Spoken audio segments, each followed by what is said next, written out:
Hi everyone, this is Michael, aka Epsilon Minus on MTGO, and this is the deck tech for my round 1 opponent, bactgudz. He's playing a Young Pyromancer based combo control deck. It's actually one of the only two people playing a deck like this in the tournament, which is kind of surprising because I thought this would be a very popular deck choice. So his mana base is he's got 8 fetches, he's got looks like 6 duels with mainly black, red, and blue as his base colors, and then he's got a splash of duels for his green mana, presumably for Deathrite Shaman activations. Then he's also got 2 basics, a mountain and a swamp, and a strip mine for value. And he's actually taking advantage of the new sideboard rules, and he has a 61 card main, 14 card sideboard. For his artifacts, he's got 3 lotus petals, 2 skull clamps, and a soul ring, and of course his skull clamp is used to get value out of the little 1/1 tokens that he's making with Young Pyromancer, which, in case you haven't heard of it, which you probably have if you play Classic, he's a 2/1 for 2. Whenever you cast an instant or sorcery, put a 1/1 red elemental creature token on the battlefield. And then the other creatures he's running are 4 Deathrite Shamans and 3 Snapcasters.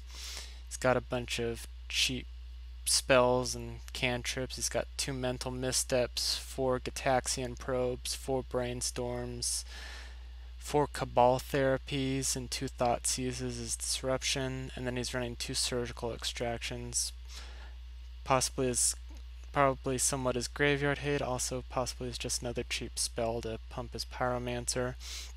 And then he's also running Demonic Tutor and Yogg's Will to kind of recycle all of his creatures and have all of his cantrips, have kind of one big turn. This deck kind of almost plays out, especially the version that bactgudz is playing, kind of plays out almost like a storm deck, only instead of having to do one big turn, you can gain a lot of incremental advantage with Pyromancer just clogging up the board with tokens.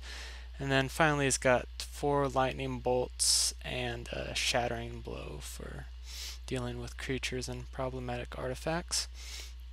And then in his board he's got Leyline of Sanctity, presumably for the Oath of Druids matchup, or possibly could also come in against like a red deck wins type deck, although I don't think there are any of those in the league this season. And he's got 4 Force of Wills, which I will add, I'm doing this deck tech after the match, and he did bring these in against me. His Nectar Surgical Extraction, presumably against Dredge. He's got 2 Hammer Mages and 3 Shattering Sprees. I'm presuming he's probably going to bring those in against Shops. And Hammering Mage, if you've never seen it, it was kind of the tech from the Invitational. It's a 1/1 for 2, X and a red mana, discard a card to destroy all artifacts that converted mana cost X or less. Pretty good against shops, especially against the workshop affinity type builds.